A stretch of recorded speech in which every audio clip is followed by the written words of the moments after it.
تمام تعریفیں اس کریٹر کے لیے جس نے اس یونیورس کو ایک مقصد کے تحت پیدا کیا ہے. رسپیکٹڈ جناب جاوید اختر صاحب, مسٹر سوربھ دیویدی اور respected audience, thank you all for being here today. آج کی ڈیبیٹ میں چونکہ ہم بات کرنے والے ہیں ڈز گاڈ ایگزسٹ کے ٹاپک پر, تو یہ ایک ایسا ٹاپک ہے جس کے متعلق کوئی بھی ڈیسیجن لینے کے لیے الگ الگ اسٹینڈرڈز ہو سکتے ہیں.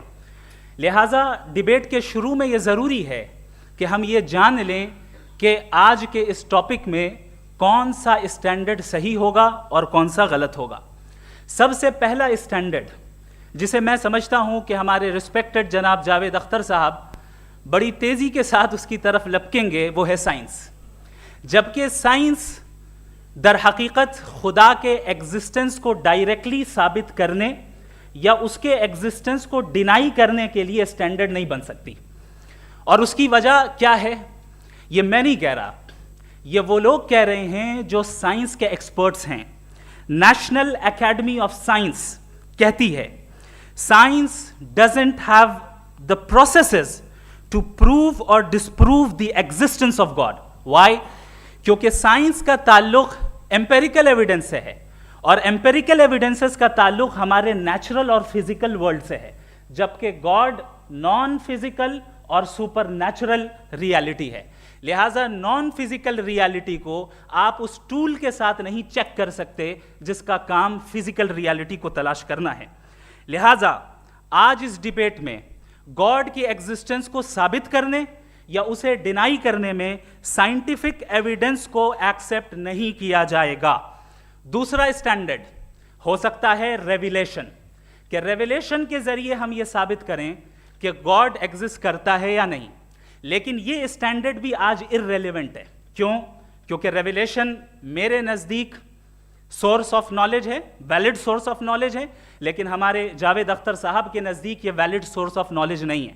لہٰذا آج کی ڈیبیٹ میں میں ایک بھی ایویڈنس کسی بھی مذہبی اسکرپچر سے نہیں دوں گا تاکہ جاوید اختر صاحب کے لیے وہ ان ایکسیپٹیبل نہ ہو.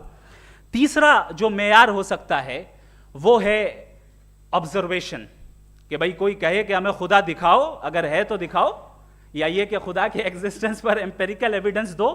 تو یہ ہے در حقیقت غلط ٹول کا استعمال کرنا. یہ ایسا ہی ہے کہ جاوید صاحب مجھ سے یہ مطالبہ کریں کہ مفتی صاحب آپ میٹل ڈیٹیکٹر کے ذریعے پلاسٹک ڈیٹیکٹ کر کے دکھائیں. اب چونکہ پلاسٹک ڈیٹیکٹ نہیں ہو پا رہی ہے لہٰذا plastic does not exist. No, you are using the wrong tool. اس ٹول سے پلاسٹک کو ڈیٹیکٹ نہیں کیا جاتا. لہٰذا میں سمجھتا ہوں کہ گاڈ کے ایگزسٹنس پر ایمپیریکل ایویڈنس کا مطالبہ کرنا ایک بچکانہ مطالبہ ہے, اور ہمارے رسپیکٹڈ جناب جاوید اختر صاحب اس اسٹیج سے اب بہت آگے نکل چکے ہیں. اب بچتا ہے ایک ہی اسٹینڈرڈ, اور وہ اسٹینڈرڈ ہے عقل, لاجک, ریزننگ. اور یہی وہ اسٹینڈرڈ ہے جس کے تحت گاڈ کی ایگزسٹنس کو ثابت کیا جائے گا یا گاڈ کی ایگزسٹنس کو ڈینائی کیا جائے گا.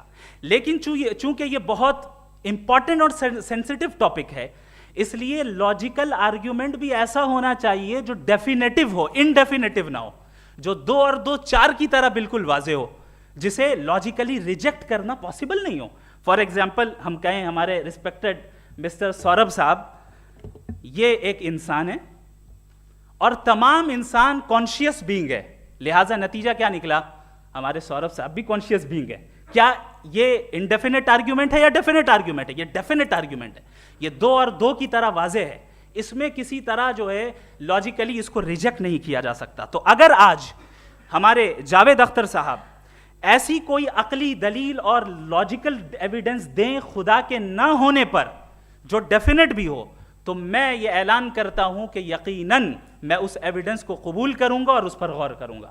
لیکن ساتھ میں یہ بھی اعلان کر دیتا ہوں پریڈکشن کے طور پر کہ ایسا کوئی ڈیفینٹ آرگیومنٹ کوئی نہیں پیش کر سکتا. دلیل ہم دیں گے اور ڈیفینیٹو دلیل دیں گے, لاجیکل دلیل دیں گے, ایسی دلیل دیں گے جو انٹائر ایتھیسٹک ورلڈ اسے ریفیوٹ نہیں کر سکتی. چلیں اب ہم ایک ایگزامپل سوچتے ہیں, ایک سینیریو, سمپل سینیریو. تمام آڈینس سے گزارش ہے, ہم اور آپ ایک آئسولیٹڈ آئیلینڈ پر ہیں, ایسا آئیلینڈ جہاں پہ ہم سے پہلے کوئی کبھی نہیں گیا. چلتے چلتے آپ کے سامنے اچانک آپ نے دیکھا ایک پنک کلر کی بال پڑی ہوئی ہے, سب سے پہلا سوال آپ کے ذہن میں کیا آئے گا کہ یہ بال یہاں کیوں آئی, کیسے آئی, یہ پنک کلر کی ہی کیوں ہے, کوئی اور کلر بھی ہو سکتا تھا, یہ اسی شیپ میں کیوں ہے, کوئی اور شیپ بھی ہو سکتا تھا. نیچرلی آپ اس طرف پہنچیں گے کہ کوئی نہ کوئی ہے جس نے ان اسپیسیفک پراپرٹیز کے ساتھ اس بال کو بنایا ہے اور یہاں پہ رکھا ہے. چونکہ آپ جانتے ہیں کہ یہ جو بال ہے اس کا ایگزسٹ کرنا ضروری نہیں ہے, یہ ایگزسٹ کر بھی سکتی تھی, نہیں بھی کر سکتی تھی, اور ایگزسٹ کرنا ہی تھا تو کسی اور فارم میں کرتی, کسی اور کلر میں کرتی. اب آپ اس بال کو ایکسپینڈ کرتے چلے جائیں, ایکسپینڈ کرتے چلے جائیں, ایکسپینڈ کرتے چلے جائیں, یہاں تک کہ یہ بال یونیورس کے سائز کی ہو جائے. بتائیے کہ کیا سائز کے بڑھ جانے سے سوال بدل جائے گا؟ ہرگز نہیں بدلے گا. ابھی بھی سوال رہے گا یہ یونیورس کہاں سے آیا, ان اسپیسیفک پراپرٹیز کے ساتھ کہاں سے آیا, کیوں آیا, کس نے بنایا. یہ سوال اس وقت بھی ویلڈ رہے گا. لیکن یہ سوال اگر ہم جناب جاوید اختر صاحب سے کریں تو چونکہ ان کا ورلڈ ویو ایتھیسٹک ہے, اور صرف ان کا نہیں, مطلب جتنے بھی ایتھیسٹ ہیں اور ایتھیسٹک ورلڈ ویو کو رکھنے والے سے اگر آپ یہ سوال کریں کہ یہ یونیورس کہاں سے آیا, تو ان کا جواب یا تو آرگیومنٹ فرام اگنورنس ہوگا یا ڈوگمیٹک ہوگا.